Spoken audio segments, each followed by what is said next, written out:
Good evening or good morning in California.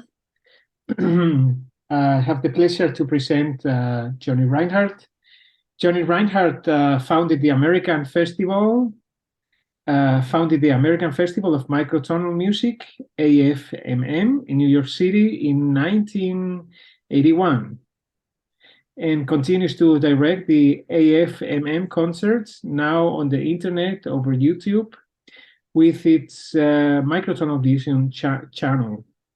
In 2021, Microtonal University, MU, was started over Zoom, designed as a 3 years project creating a community of microtonalists worldwide. With information at www.microtonaluniversity.org. An archive of all MU sessions, along with a hard copy archive of the AFMM and Reinhardt's microtonal materials, are in the special collections of Furman University. Johnny Reinhardt has premiered works by Parch, Ives, Haas, Carrillo, Katla, Seletsky, Sandberg, Stanke, Vieru, and produced new compositions in premieres by Lamont Young, Sveliana Bukvich, Teo Machero, and Deborah Sandoval. Reinhardt composed Dune, Zanzibar, Odysseus, Cosmic Rays, Ives of Newt, Selit Mood Ring, I Have a Story to Tell, and most recently, Coyote Takes a Coffee. As a bassonist, Johnny Reinhardt has performed recitals in New York City, Amsterdam, Salzburg, Odessa, Moscow, St. Petersburg, and Knin, Berlin, Copenhagen. Among Reinhardt's books are Bach and the Tuning, The Ives Universe, Well Temperament Before Werkmeister, and 128 Tuning. Excuse me. Eighth octave of the Overtone series, available from the author. Please welcome Johnny Reinhardt. Pleasure. Thank you so much. So today I have a story to tell. And this particular story is perhaps poorly titled because it just says Charles Ives' Concord Sonata. Now, this piece for piano, the Concord Sonata, is probably the most important composition for piano in America, in the United States, my country. It came with a very interesting essay called Essay Before a Sonata.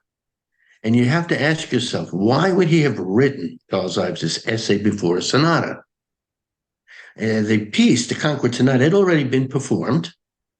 And reading this very intellectual accomplishment of Ives, this major book, little book, you wonder, why did he write it? And why does it say before a sonata? In other words, are you supposed to read it before you hear it? Well, again, it's been done already. And in his life, he only heard maybe 10 concerts. And he didn't even enjoy listening to his own music. And we may actually get to the root of that today. This is the man of the unanswered question. Well, we're going to answer that today. I'm going to let you know what the unanswered question is. And the root of it all is tuning. This is the place. This is one more opportunity for me to get to announce something that is probably very unexpected in the world. Because you hear the Concord Sonata and you think it's in 12-tone equal temperament for piano, and that is wrong. It's always been intended to be a microtonal piece of music. And we're going to hear a little bit today, if you haven't already, what it sounds like. And Ives wrote that he wanted certain things to happen. So when he calls it a Concord Sonata, everyone says, this is a place, Concord, Massachusetts, where certain personages have now been abstractly set in music on the piano. And they're transcendentalists, which is an interesting term, but let's use it in the most general sense, to transcend, to go greater. And Ives is doing that by imagining in his head a microtonal tuning for his music that is totally indicated on paper. It's a time capsule. The actual composition, not necessarily how beautiful it is. He had trouble, being legible. He had some ailments that made it impossible to make a straight line at a certain point in his life.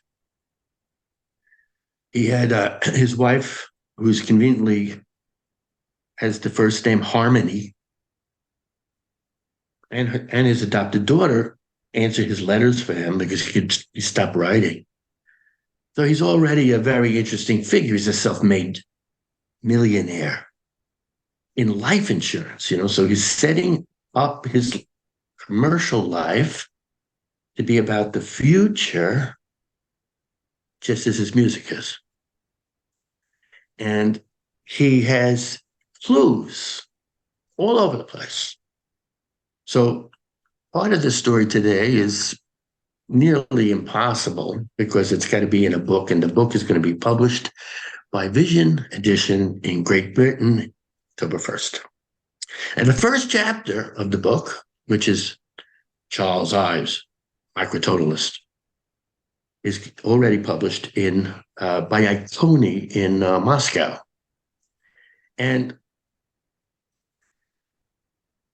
maybe all of you know by now, I had realized the Universe Symphony by Charles Ives, June 6, 1996 in Lincoln Center in New York, which then became, in 2006, a commercial recording put out by Stereo Society, Michael Thorne, using 120 different tracks in the studio. And the piece has since been done again live, conducted, I think it was May 6th of 2022 or three? Three. This year, in Cologne. I wasn't there, so it's a little hard to pinpoint. I have a recording of it. I heard it. They did it in the correct tuning. I think I'd like to just show you the opening of that piece as we get deeper into the Concord Sonata of all things. So we'll go here. And you can see this is the opening fragment. It repeats 4 different times in the piece. So look at the first chord. I don't want to get too complicated today. You have an E in the bass, contrabass, an A sharp, and an E flat.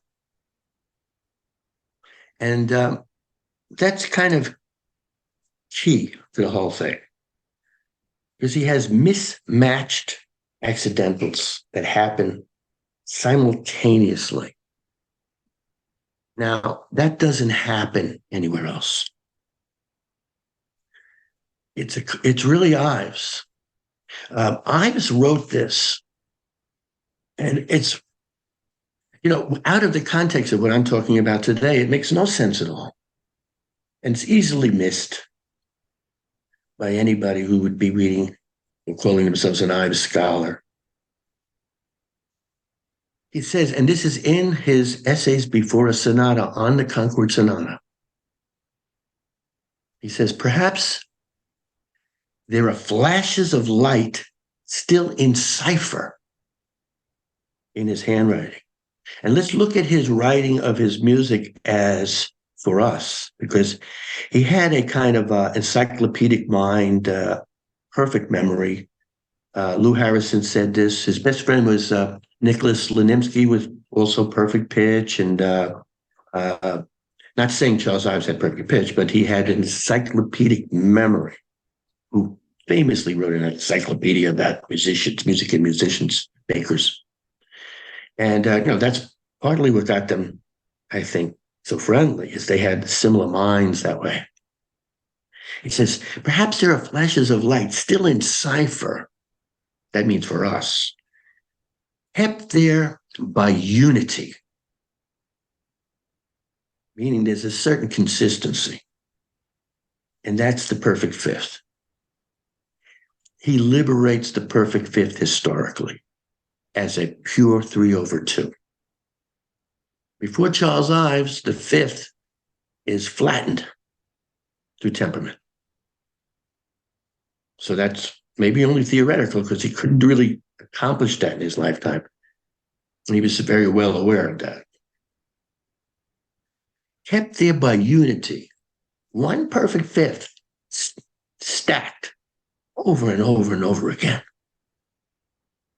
And then octave removal to make single octave of up to 30 notes, 30 microtones. There's microtones that appear in Ives's music that are not played. They're murchana, to use an Indian term. They're produced, you hear them, but they're not actually intended as a note that's played. So that's an interesting complexity. And I'm still reading the same quote, by the way. It's just that he's this complex, and it has to be really carefully unraveled to be unveiled, to be clear.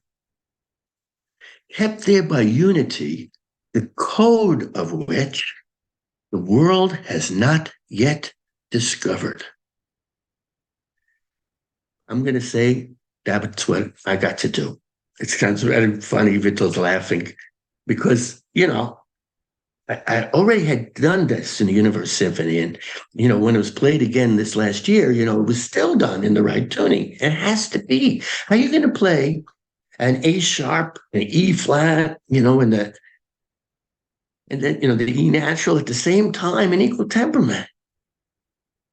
It's like, how can you have the Universe Symphony in equal temperament? How could it possibly represent the universe? It's like totally impossible. All right, let's get back to a share screen. Show you something from my book. Now here you see the scale I was trying to tell you about in brackets in the middle there. So you had A, G, and this has to be in the order of ascending pitches. So after A, then E double sharp, which actually forms a Pythagorean comma, 24 cent, 81/80. It's a note that, in the Concord Sonata, you can find it. B flat is now different from A sharp, and it's lower.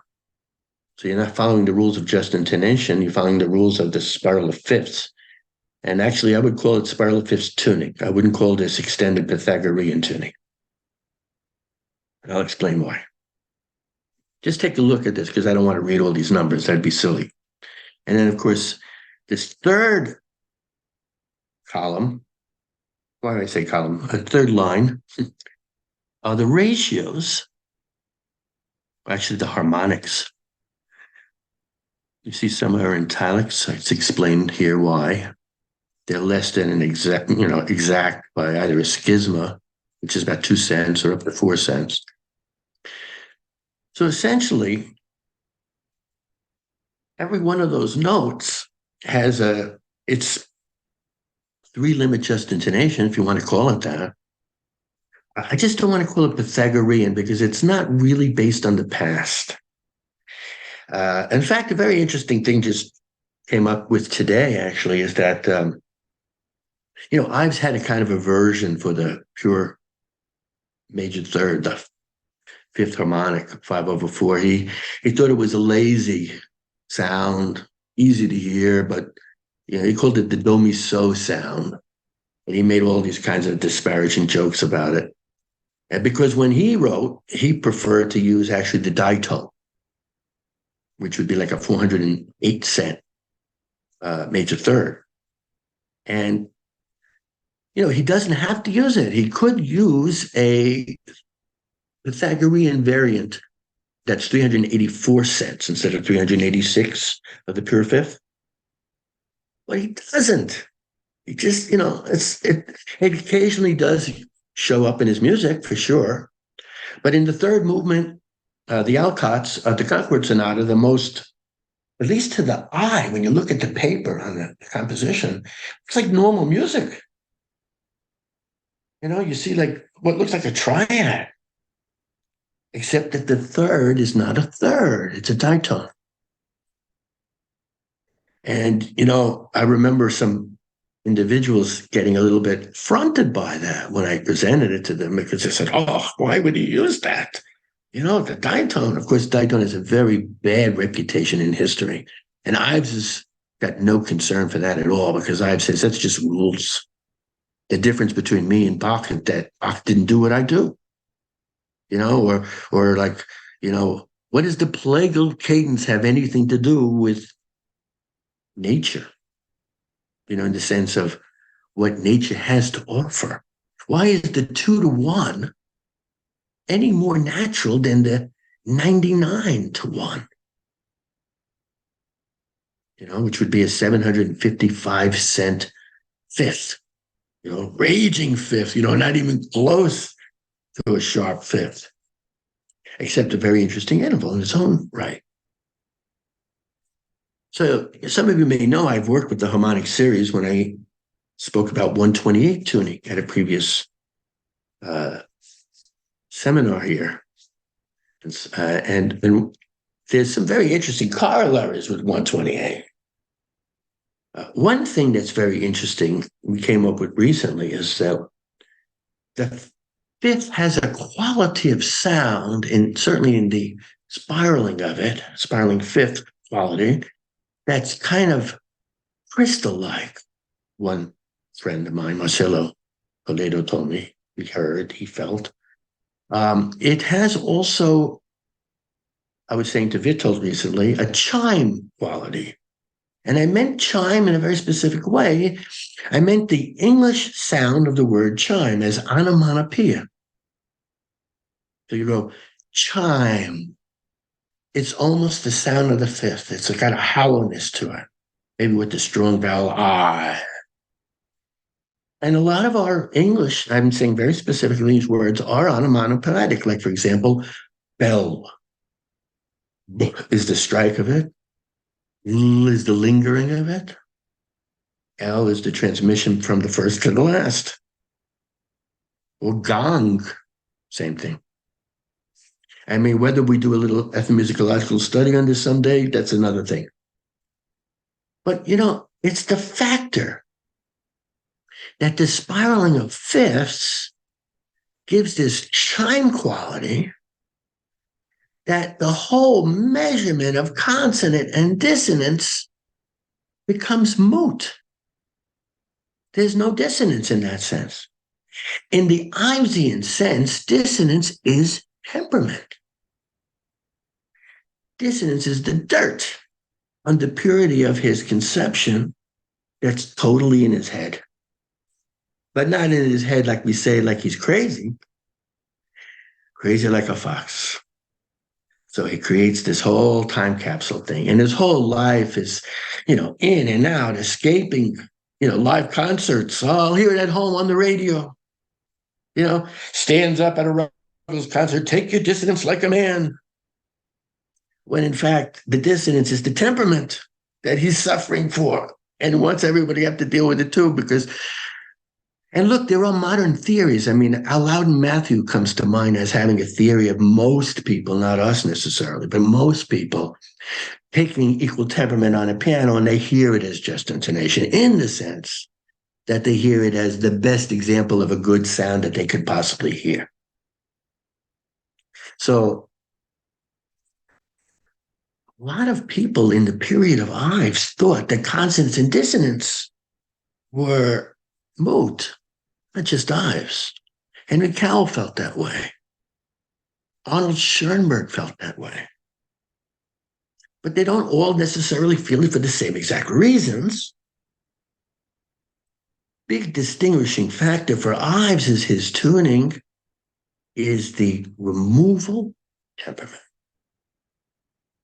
He'll suffer it to get his music out, to get his music heard, to get him. I mean, look, Henry Cowell did a great job, put out a modern magazine, wrote about Ives, made Ives come to the fore, wrote a biography with his wife about Ives, and had his entire professional career paid for by Ives. Not a well-known fact, but if you want to read the work by Mead, M-E-A-D, she'll explain the whole thing with all the transactions. Kept quiet. Ives was the greatest philanthropist in the United States. John Cage. I mean, there's so many people we don't even know about. They kept it quiet.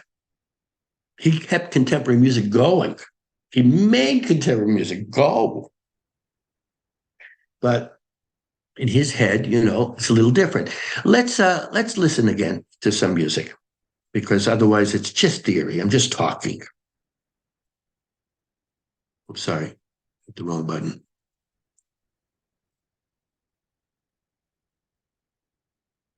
Now, this is Gabriel Zucker, and he's playing the very opening of the Ives Concord Sonata, movement number 1, Emerson, by himself, in equal temperament.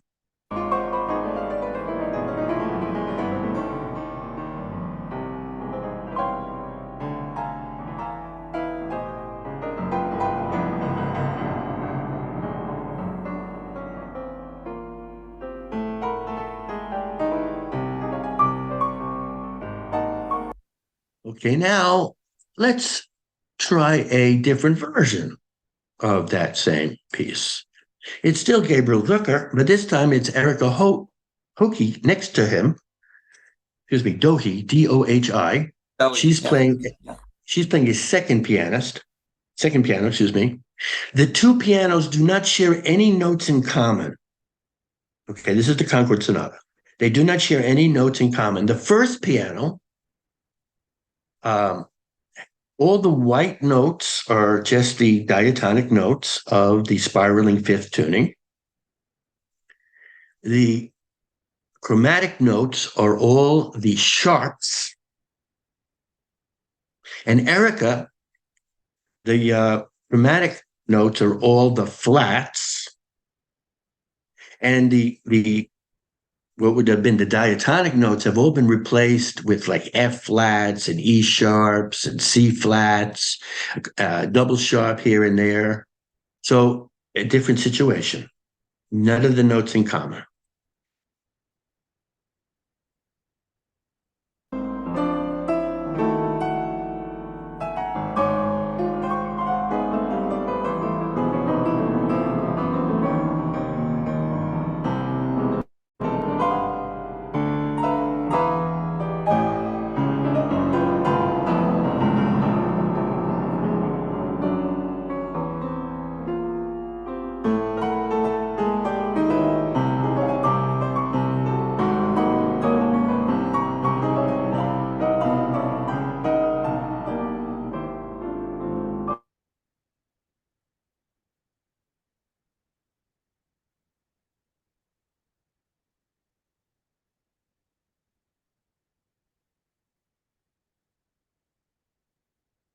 Okay, so it's really hard in that case to make too much of a comparison.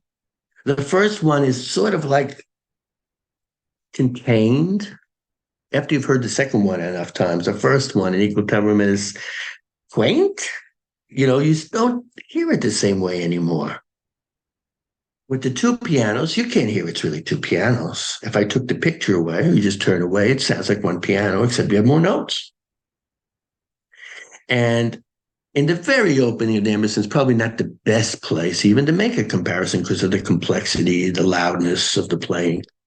But if any analysis of Ives is going to tell you, for all of his mature music, once he left the university, frankly, once he left Horatio Parker, once he started putting sharps and flats at the same time, because Horatio Parker would never accept that, then you have no keys anymore.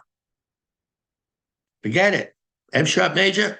You can have a chord that looked like F sharp major, F sharp, A sharp, C sharp. But it might be just that chord. It's not functioning with other chords. You have no modulation anymore. You have really long duration harmonies. You could call them chords, and we can now call them aggregate chords because they could be 14-note chords. He has 16-note chords also in the Universe Symphony. I mean, I remember the 13-note chord that I wrote about when I first wrote my first book about that piece.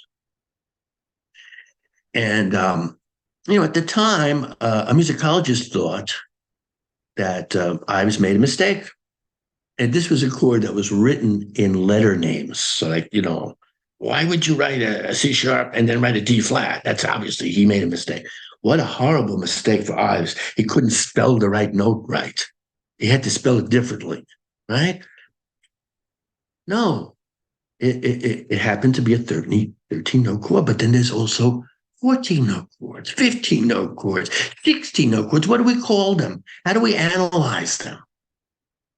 And they sound kind of consonant. I mean, this is the Universe Symphony. Okay, so that's a very special case. That's the development of his entire life. That's the culmination. That's his tour de force. You could say it's the Fourth Symphony. This one doesn't have a number. You want to give it the number 5, that's you. Okay, this is the Universe Symphony.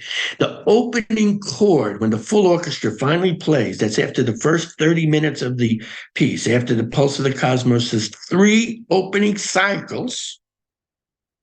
The opening chord is, I don't remember how many different notes there are in it. It lasts for, I think, a couple of measures. I'd have to read what I wrote, could remember. But it has an 8-quarter tone sharp in it.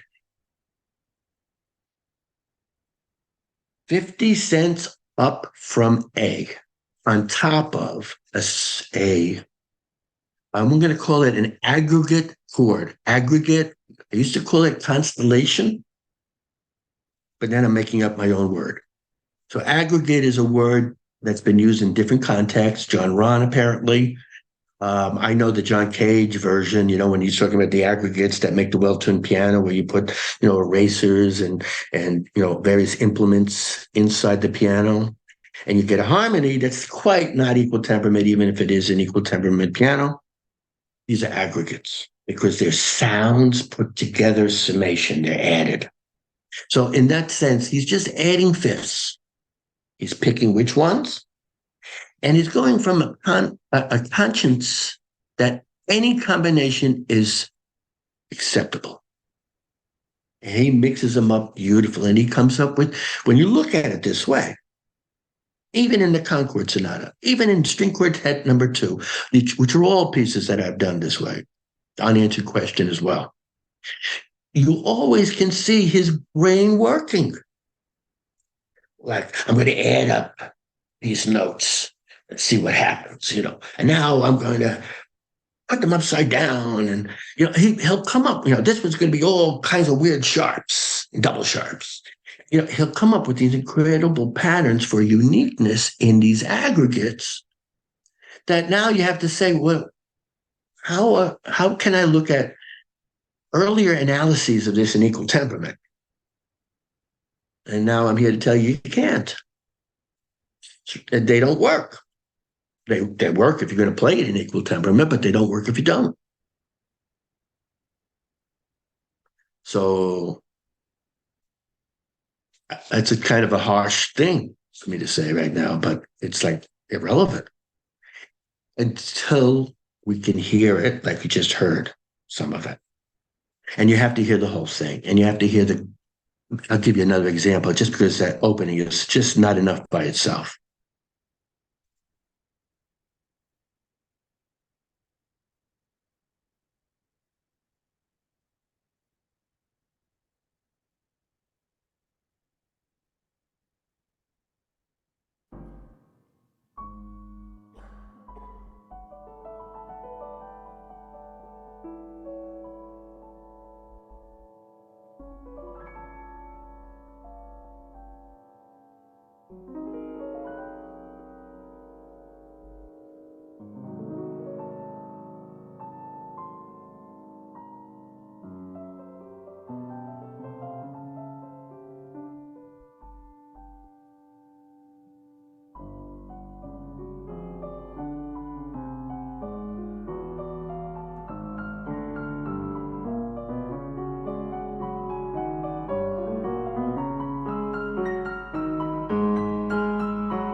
I usually am not this abrupt, but I just need to just keep moving along, right? So there are other things I can tell you. Maybe a good way of doing that would be to show you the contents of the book.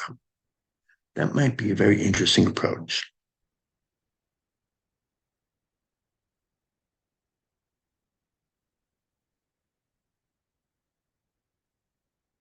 So we're going to go to the top.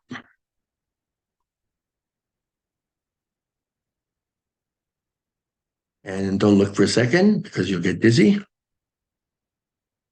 And here's our contents. So first chapter, I've been basically talking about, just the fact that he's a microtonalist. Reading his quotes is the next step, but we'd need more time. Spiraling fifth tuning, I just give you example of how it all works, sort of that opening slot that I showed you of the tuning with the harmonics and cent values, for example, and what the note names are. The third chapter is the impulse. What made him do it? It's Hermann Helmholtz.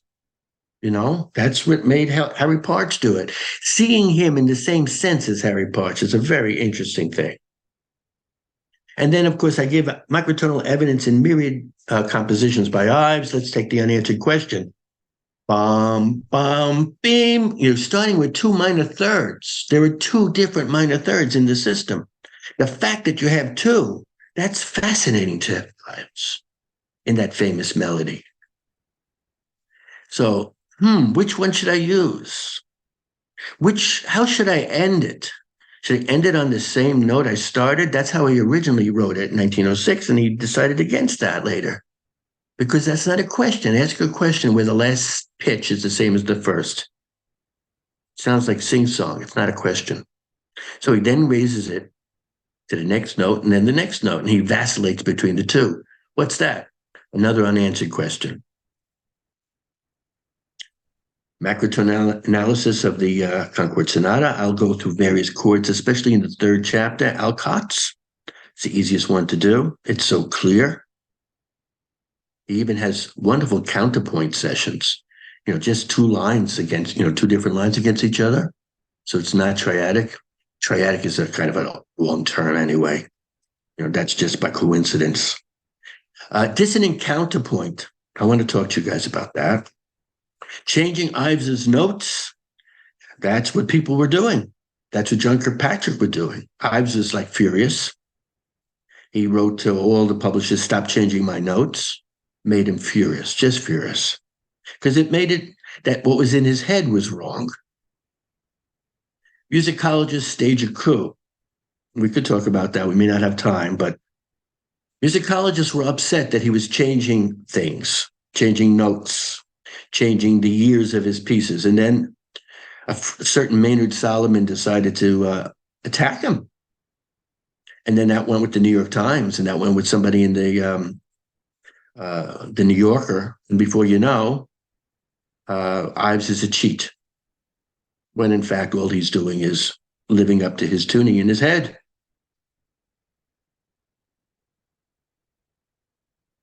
I want to talk about dissonant counterpoint for a second.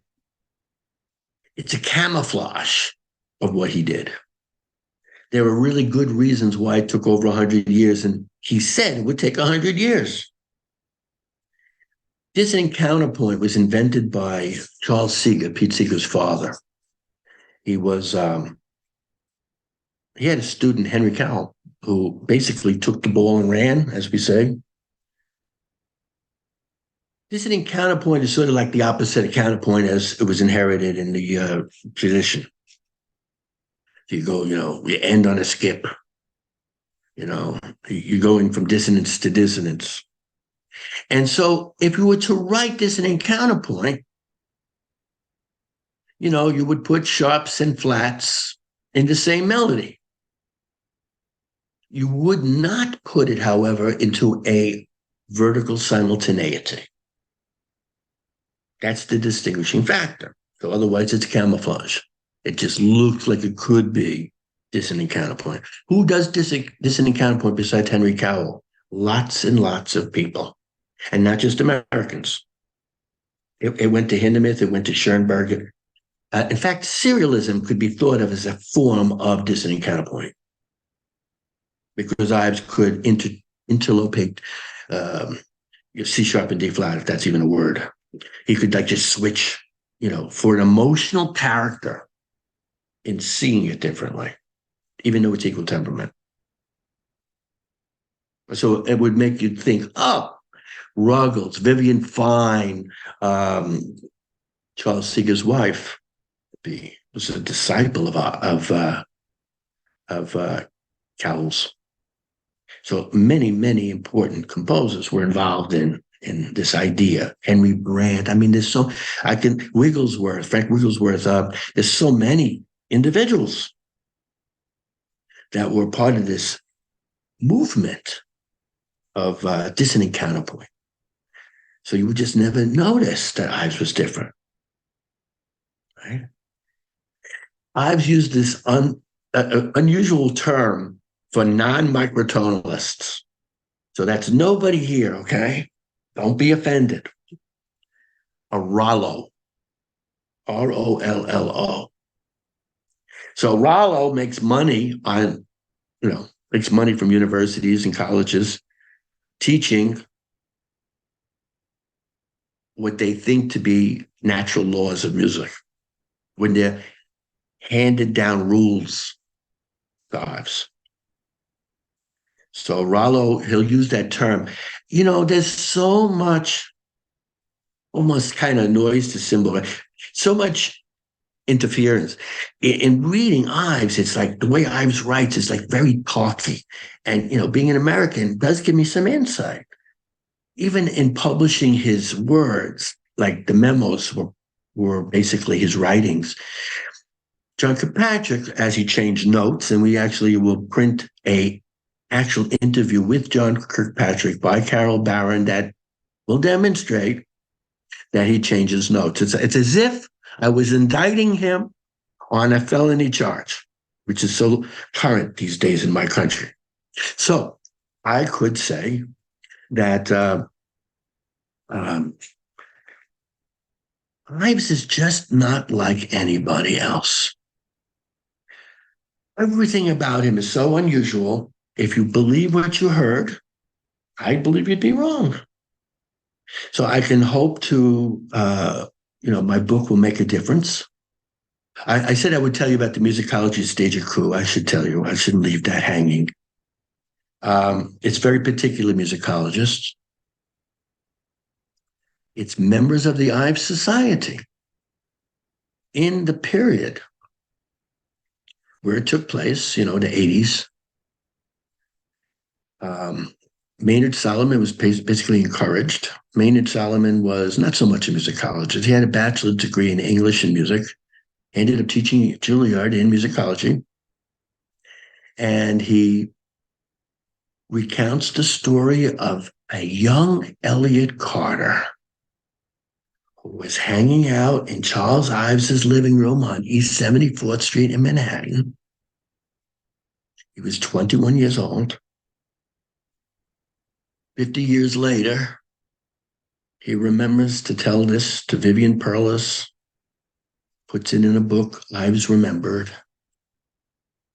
And it says that Ives was changing his notes, his sharps and his flats, to make them more chromatic, to be ahead of Europe,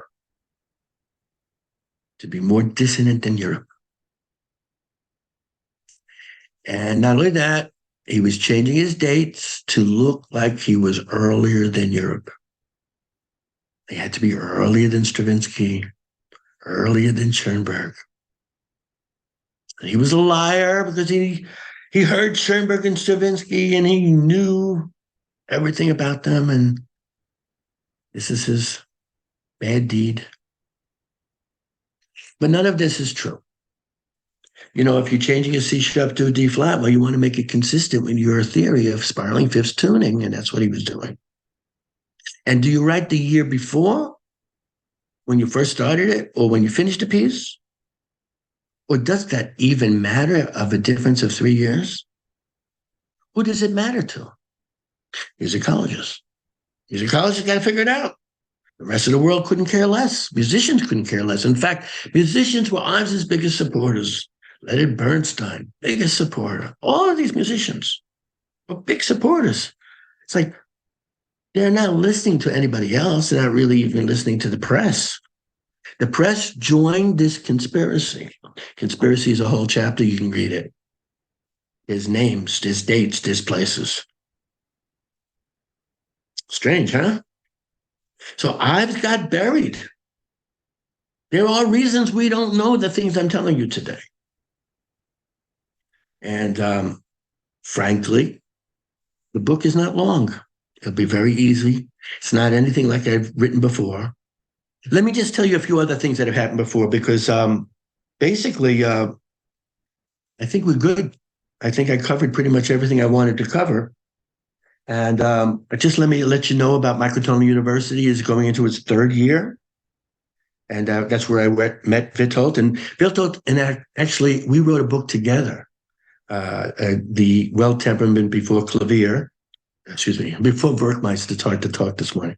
It's early for me. Yeah. Well Temperament Before Werkmeister. That's right. Right? Yes. And who even knew there was a world of well temperament where you could play in different keys on an organ before, Andreas Werkmeister's 1681 organ probe? Yes, it was true. It was a fellow named Christian Forner, whose exact tuning we don't know, because somehow his nephew, Johann Christoph Tross, the Jr., right? He didn't know what he was doing. He didn't know how to write it. He didn't know how to do it in monochord. Monochord was actually something else, we found out. But we're going to do a 2.0 to focus on the fact. A few things here and there. Yeah, people were pretending they had the answers where they didn't, and this is not an uncommon point. Is that we brought up finally that there was something, that there was this certain Christian foreigner about whom Werkmeister wrote in 4 chapters of his treatise. And he was pretty much unknown to the music history. So that's the most important part. Yeah, we did it for psychology. We said it had to have existed, even though we don't know what it is. Yeah. So, I was doing math, believe it or not. It was pretty funny. Okay, so that's that aspect of something that happened in between Mu, we call it Mu, Mikrotöne University, and this new book of Charles Ives.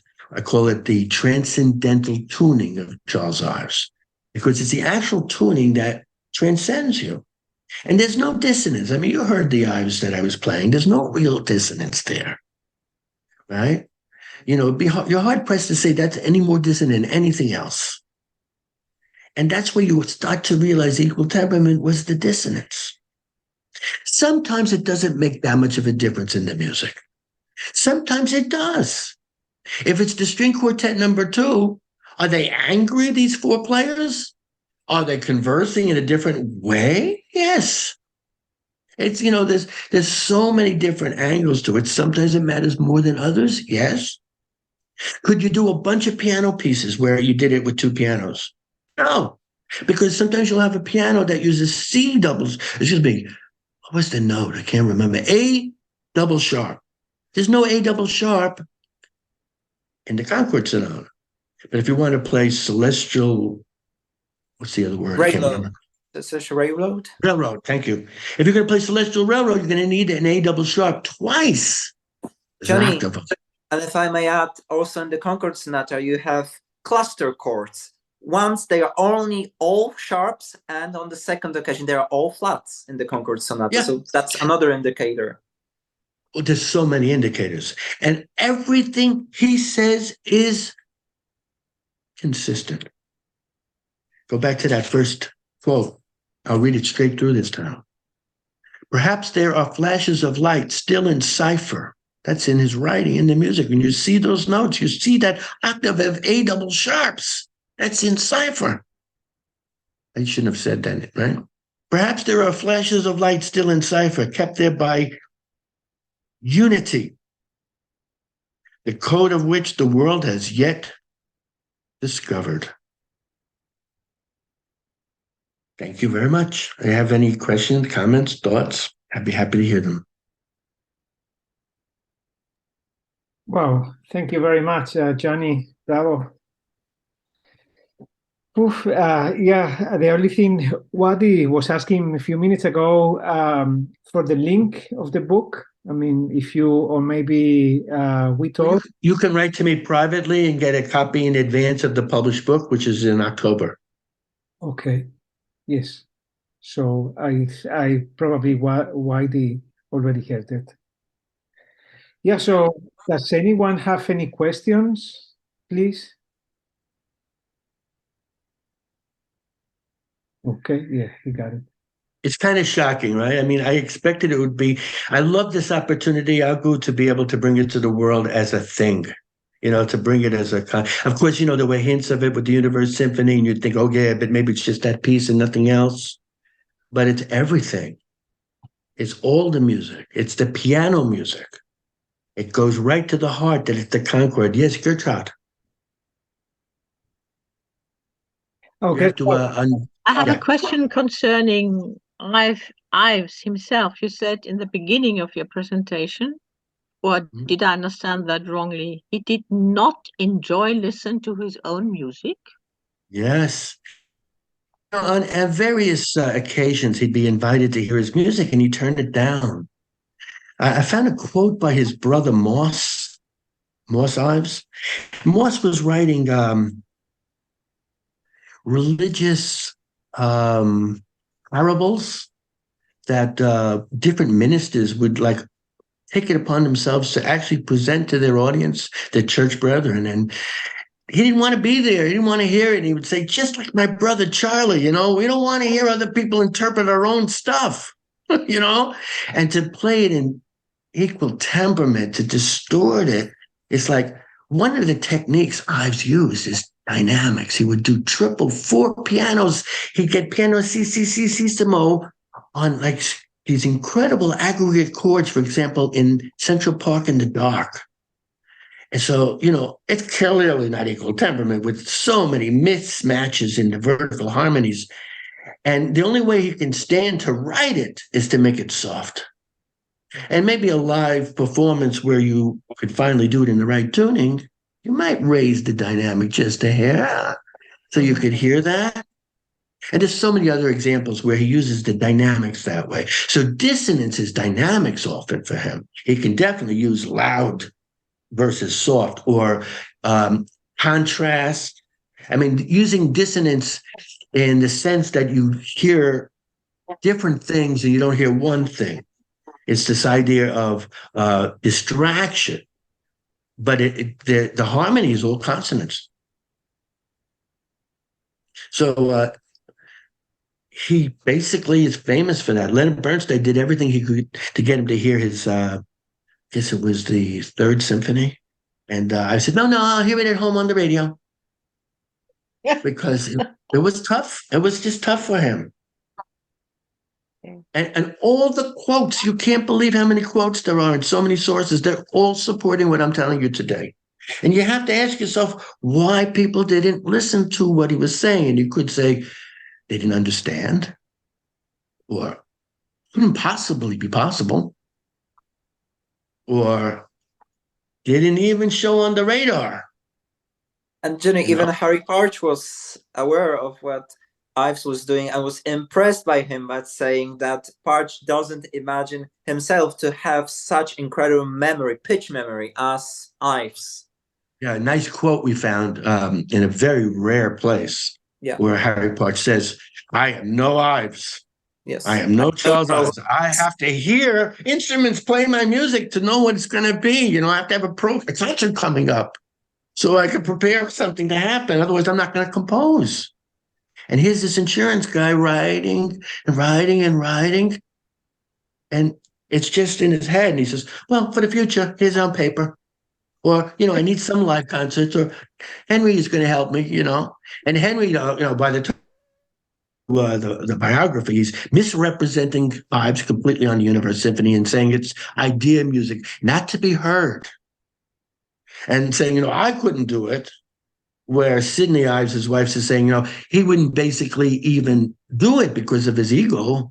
You'd have to give yourself over to Ives. And Henry Cowell wasn't about to do that for years, which it took. It took 5 years, So write parts, to be really, really responsible. And Crowell wasn't that kind of individual. So it became, the Universe Symphony became, and remember, nobody believed it even existed until the 96 performance. I mean, there was a Larry Austin version before that was really Larry Austin's original music, where the instrumentation is changed, the tempo is doubled. I don't think there's a comparison, and I've been very lucky that, time has been on my side, luckily. People have come around that my version is the right version, and there's more and more interest, which is why the book got published so easily.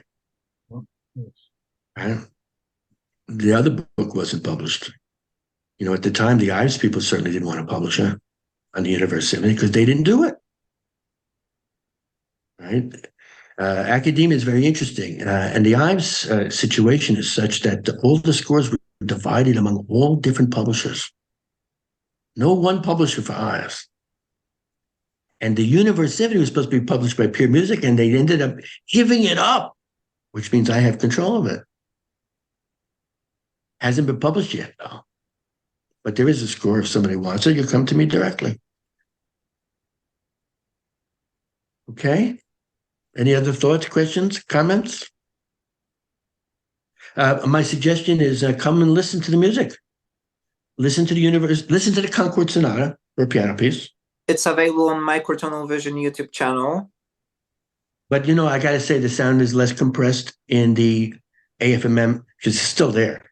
Yeah. And I pay extra for that. So if you want to hear the best sound with the visual, with the video, you see what I just showed you. And that's the www.afmm.org. Very simple. And you'll see a bunch of pieces there, of course, by different microtonal composers. If you want to hear the Universe Symphony, you can go to Bandcamp. And you'll actually hear the live world premiere, nowhere else. Without all the reverb that was later put on. Reverb will take a pure fifth and turn it into an equal tempered fifth. So it's terrible. And I don't mean all reverb, I only mean artificial reverb. Be very clear. We learn these things in MOO. One of the great things about Microtonal University is everybody has these different languages, different styles, and we all come together and we find out ways to communicate where nobody's questioning anybody anymore about anything. It's like everybody has terminology. Everybody has a way to coexist. There's no reason why even 12-tone equal temperament cannot be thought of as microtone. And for Ives, he just said piano was the best that we have now. He was the one, if you all recall, that made the piece for two pianos a quarter tone apart. So he's still the first person to make a microtonal quarter tone piano piece. And that's separate from everything I've been talking about. I didn't even want to mention it till now.